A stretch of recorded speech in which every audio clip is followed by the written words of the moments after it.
Magandang araw sa inyong lahat. Welcome dito sa aking channel at Ronski TV. Ako nga pala inyong Kuya Rons at muli ko na naman pong ihahatid sa inyo ang ikalawang kabanata ng ating bagong kwento na pinamagatang Ang Janitor na si Ted.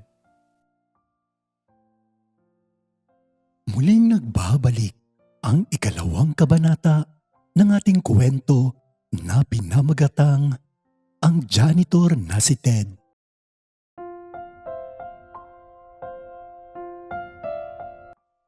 Ang karanasang yun ni Gerald sa kaibigang lalaki ng kanyang ama ay ang siyang nagpabago nga sa kanyang pagkatao, lalo na sa pagkalalaki nito.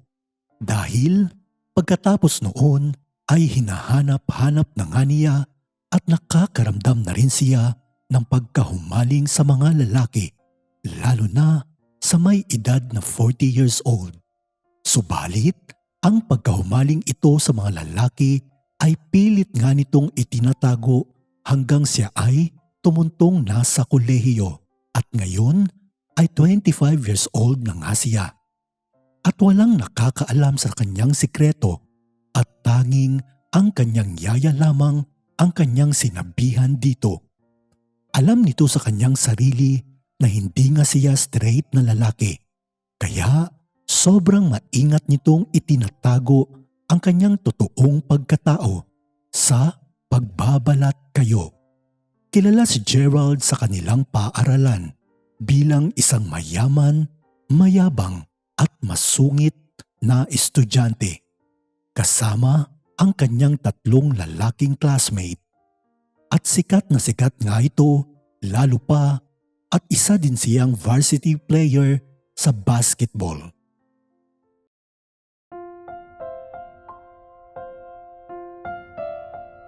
Samantala, kinabukasan ay nakahanda na nga itong si Ted na pumasok sa kanyang unang araw sa trabaho bilang isang janitor sa isang private school kung saan nag-aaral naman dito si Gerald. Sobrang nag-ayos nga itong si Ted na tila ba'y parang isang action star at kahit 40 years old na nga siya ay kitang-kita pa rin ang gwapong itsura nito at ang kanyang maskuladong pangangatawan. Lumipas ang ilang oras at mag-aalas 9 na nga ng umaga. Kaya pumasok na si Ted at sa kanyang unang araw sa trabaho ay itinuro muna sa kanya kung saan ang pwesto nito at kung ano ang kanyang gagawin. Dinala siya sa may basketball court upang doon ay makapagsimula itong maglinis. Lumipas ang ilang sandali at nagsimula na nga si Ted sa kanyang unang araw sa trabaho bilang isang janitor. At nung araw na yon ay Sabado, kaya wala gaanong estudyante na pumasok sa paaralan. Subalit, 3 oras ang nakalipas at sobrang pinagpapawisan na nga ito dahil sa paglilinis, kaya naghubad ito ng t-shirt at nagpatuloy pa rin sa kanyang trabaho.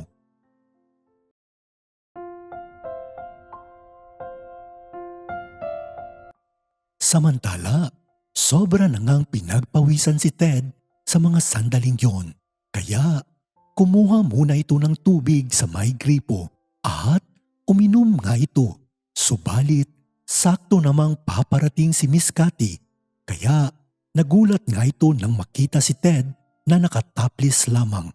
At kitang-kita nga nito ang magandang katawan ni Ted, lalo na ang kanyang abs na naglalabasan sa mga oras na yon. Napabuntong hininga na lamang si Miss Cathy. At tila ba'y nauuhaw din ito kaya napalunok na lamang ito ng kanyang laway. Ilang sandali pa at napansin nga siya ni Ted at doon ay nagulat din ito nang makita si Miss Cathy, kaya binati na lamang niya ito. Samantala, hindi naman nagalit si Miss Cathy kay Ted at nagbiro pa nga ito na magpapalinis din siya ng kanyang office palagi kapag nakikita nitong walang suot pang itaas si Ted. Mabait naman si Miss Cathy kay Ted. Palibhasay, wala nga itong asawa at tumanda na lamang itong dalaga.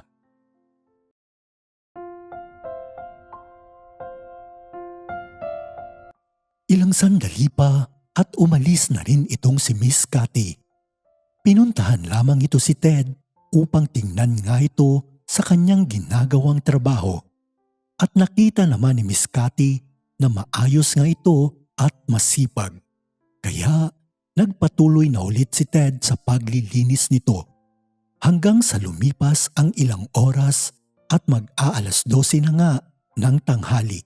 Kaya nagpahinga na muna si Ted ng isang oras.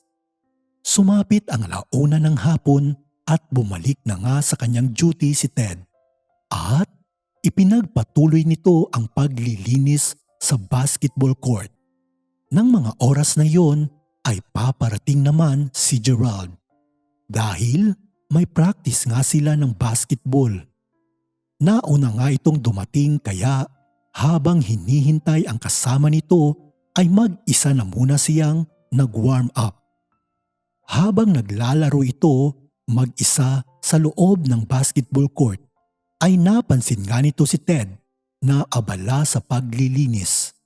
At di naman maiwasan ni Gerald ang pagkatitig sa kanya. Lalo pa at nakataples lamang ito sa paglilinis. Halos hindi naman makakonsentrate si Gerald sa paglalaro nito dahil napansin nga niya ang gwapong si Ted at ang kanyang magandang pangangatawan.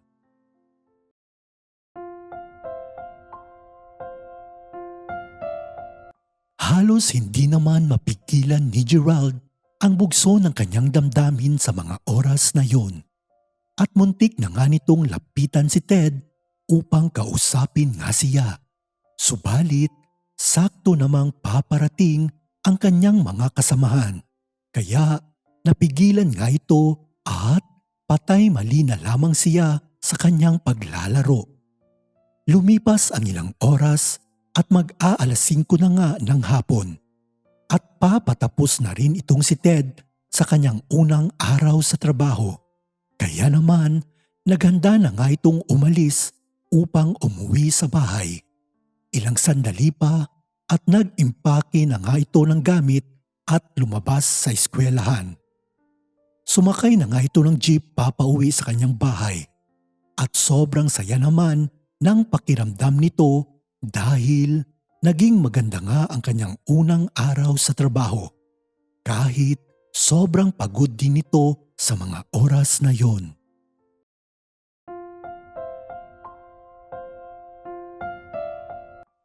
Ilang oras ang lumipas at natapos na rin sila Gerald sa paglalaro.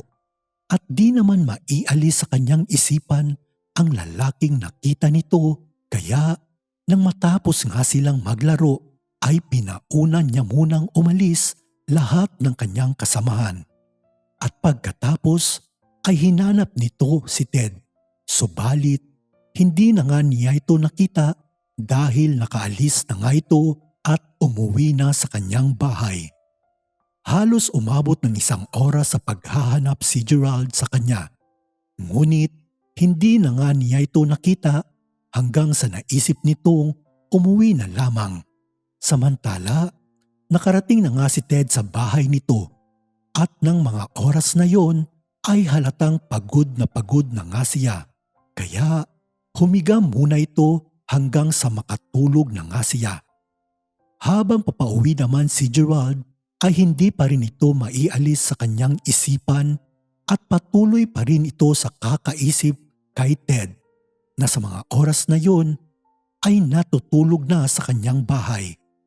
Sobrang curious nga itong si Gerald sa kanya at gustong-gusto nga nitong makilala kung sino ang lalaking janitor na kanyang nakita sa eskwelahan.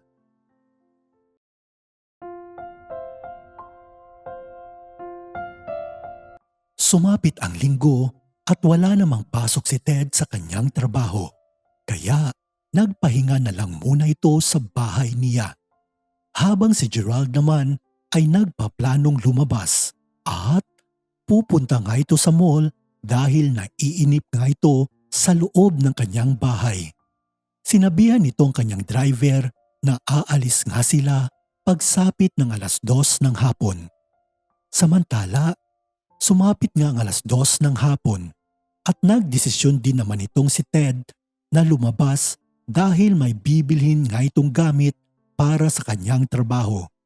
Kaya umalis na ito at pumunta sa isang malapit na mall sa kanyang bahay. Habang naglalakad ito papalapit sa mall, ay sakto din namang dumating at dumiretso sa may parking lot ang sasakyan ni Gerald. Bumaba na nga si Gerald sa kanyang sasakyan, subalit meron palang nakasunod sa kanilang kotse na sakay ang 4 na lalaki at doon ay biglang bumaba din ito at lumapit kay Gerald at pinagtulungan nila itong suntukin habang ang driver nito ay walang nagawa dahil pinagsusuntok din naman ito.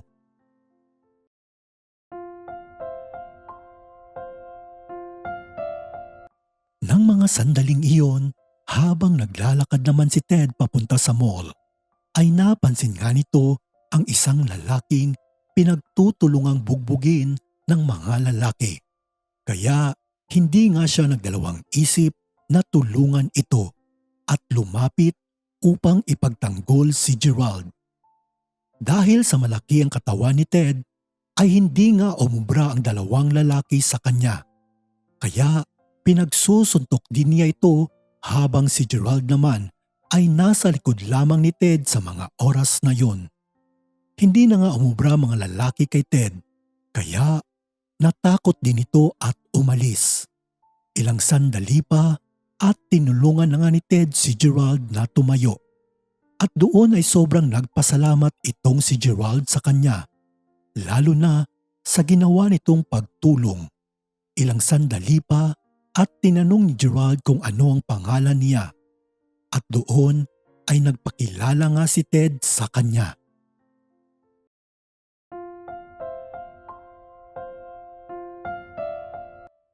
At dito nga'y muling nagtatapos ang ikalawang kabanata ng ating bagong kwento na pinamagatang Ang Janitor na si Ted. Abangan niyo po muli ang susunod na kabanata.